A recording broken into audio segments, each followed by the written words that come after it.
இது பள்ளி மாணவர்களுக்கான ஒரு நிமிட தன்னம்பிக்கை செய்திகள் கதைகளின் தொகுப்பு. இது ஒவ்வொன்றும் கேட்கும் மாணவர்களுக்கு உத்வேகமூட்டும். கேளுங்கள், நண்பர்களுடன் பகிர்ந்து கொள்ளுங்கள். மேலும் இது போன்ற பதிவுகளை விரும்பும் உங்கள் கருத்துக்களை மறக்காமல் சொல்லுங்கள். இப்ப நம்பிக்கை தான் எல்லாம், கனவு மெய்ப்பட வேண்டும், வாட்ச் எனும் கடிகாரம், கோபம் கொஞ்ச நேரம், நகலெடு என கேட்கலாம். வாருங்கள். தினமும் ஓர் செய்தி. 5. நம்பிக்கைதான் எல்லாம். மதிப்பிற்குரிய பள்ளி முதல்வர் அவர்களே, ஆசிரிய தோழர்களே, அன்புக்குரிய மாணவ மாணவிகளே, அனைவருக்கும் இனிய காலை வணக்கம். இன்று நம் நிம்மதிக்கு தேவையான ஒன்றை பற்றிய கதையை சொல்லட்டுமா? நாம் மகிழ்ச்சியாக இருக்க என்ன வேண்டும்? சிறப்பு. இத்தனை பதில்களை எதிர்பார்க்கவில்லை. ஆனால் சொன்ன பதில்கள் அனைத்திற்கும் அடிப்படை நம்பிக்கைதான், இல்லையா? இப்படித்தான் ஒரு ஊரில் சிலம்பாட்ட வீரன் ஒருவன் இருந்தான். அவனை யாராலும் சிலம்பாட்டத்தில் வெல்ல முடியவில்லை. தன்னை வெல்ல யாரும் இல்லை என்ற அவனது நம்பிக்கையும் நாளுக்கு நாள் கூடிக்கொண்டே போனது. அவன் எதிராளிகள் அவனை தோற்கடிப்போருக்கு ₹1,00,000 அன்பளிப்பு என்று அறிவித்தார்கள். அவன் வலிமையையும் திறமையும் அறிந்த யாரும் போட்டி போட முன்வரவில்லை. ஒரே ஒரு இளைஞன் மட்டும் தான் அவரோடு போட்டியிடுவதாக கூறினான். அந்த இளைஞனிடம் உன்னால் வெல்ல முடியாது, தேவையில்லாமல் போட்டியில் கலந்து கொள்ளாதே என பலரும் அறிவுரை கூறினார்கள். என் அறிவின் ஆற்றலால் எப்படியும் வென்று விடுவேன் என அவர்களுக்கு நம்பிக்கையும் போட்டியில் கலந்து கொள்ள சம்மதமும் கூறினான்.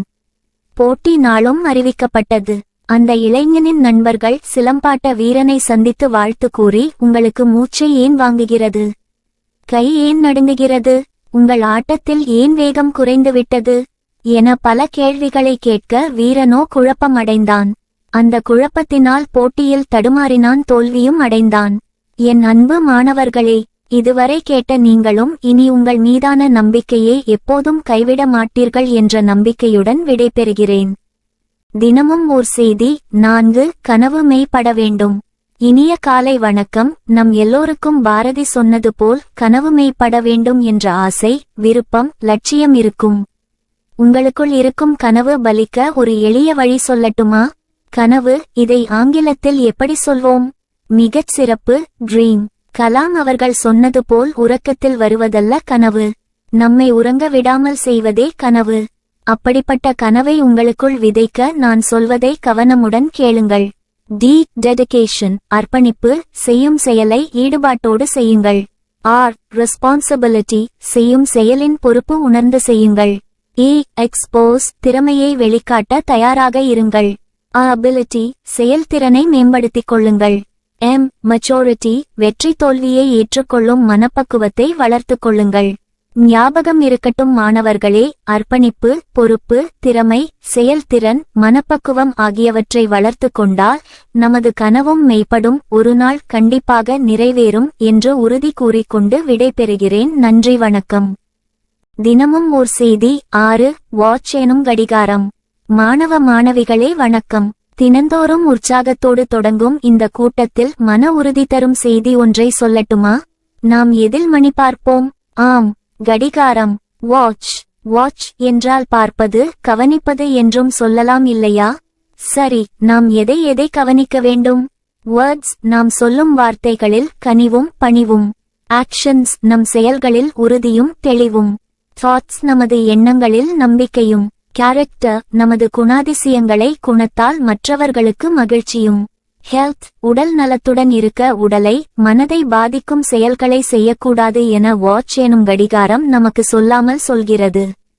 எனவே எனன்பு மாணவர்களே, இன்று முதல் வாட்சை பார்க்கும் ஒவ்வொரு முறையும் நமது வார்த்தைகள், நமது செயல்கள், நமது எண்ணங்கள், நமது குணங்கள் எப்போதும் நல்லவிதமாக நேர்மறையாக மட்டுமே இருக்க கவனம் செலுத்தி நல்ல ஆரோக்கியத்துடன் இருக்க முயற்சியும் பயிற்சியும் செய்வோம் என்று உறுதி எடுப்போம், செயல்படுவோம்.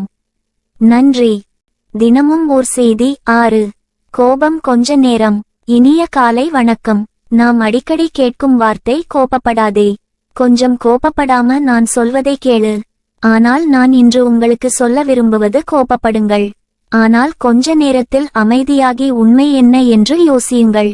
இப்படித்தான் அமெரிக்காவின் புகழ்பெற்ற மெக்டானல்ட் என்ற பாஸ்போர்ட் நிறுவனத்தை எதிர்த்து திரைப்பட இயக்குனர் மார்கன் 2003இல் சூப்பர் சைஸ் மீ என்ற படத்தை எடுத்தார். படத்தை வெளியிட விடாமல் தடுக்க பார்த்தனர். ஆனால் படம் வெளிவந்தது.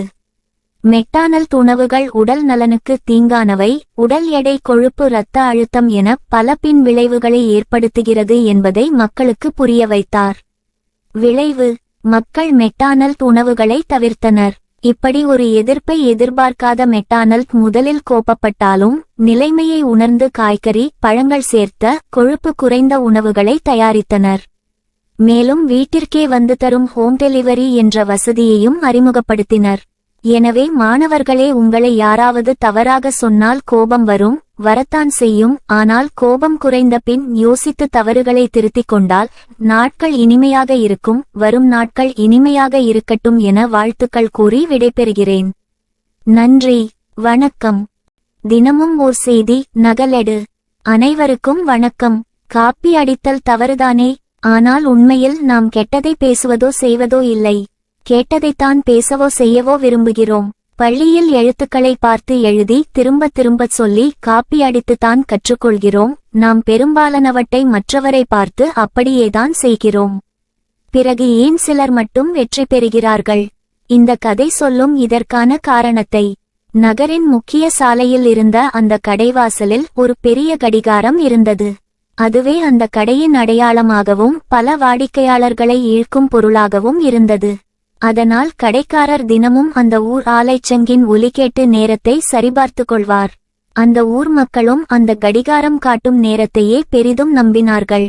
ஒரு சிலர் தங்கள் கை கடிகாரத்தின் நேரத்தை சரி செய்வதும் வழக்கமாக இருந்தது. அதில் ஒருவர் மட்டும் தினந்தோறும் வந்து தனது கை கடிகாரத்தை எடுத்து நேரத்தை சரி செய்வதை பார்த்த கடைக்காரர் ஒரு நாள் அவரிடம் தினமும் நேரத்தை ஏன் சரிபார்த்துக் கொள்கிறீர்கள், அப்படி என்ன வேலை செய்கிறீர்கள் என்று கேட்டார். அதற்கு அந்த நபர், நான் இந்த நகரில் உள்ள ஆலையின் சூப்பர்வைசர். அங்கு ஒலிக்கப்படும் சங்கு சரியான நேரத்திற்குத்தான் ஒலிக்கிறதா என்பதை உறுதி செய்யவே உங்கள் கடிகாரத்தை பார்த்து தினமும் நேரத்தை சரிபார்த்துக் கொள்கிறேன் என்றார். கேட்க நகைச்சுவையாக இருந்தாலும் நாமும் இப்படித்தான். நாம் பின்பற்றுவது சரியான நபர்தானா, சரியான பாதைதானா என்பது தெரியாமலேயே அடுத்தவர்களை பார்த்து செய்துவிடுகிறோம். மனிதனின் கற்றுக்கொள்ளும் திறன் என்பதே காப்பியடித்தல் தான். ஆகவே நாம் யாரை பின்பற்றுகிறோம், எதை பின்பற்றுகிறோம், ஏன் பின்பற்றுகிறோம் என யோசித்து செயல்பட்டால் நாம் எதற்காக, என்ன காரணத்திற்காக காப்பியடிக்கிறோமோ அதை நம்மால் பெற முடியும். எனவே மாணவர்களே, தேர்வோ வாழ்க்கையோ காப்பி அடிக்கும் முன் கொஞ்சம் யோசியுங்கள் என கூறி விடை பெறுகிறேன். நன்றி, வணக்கம்.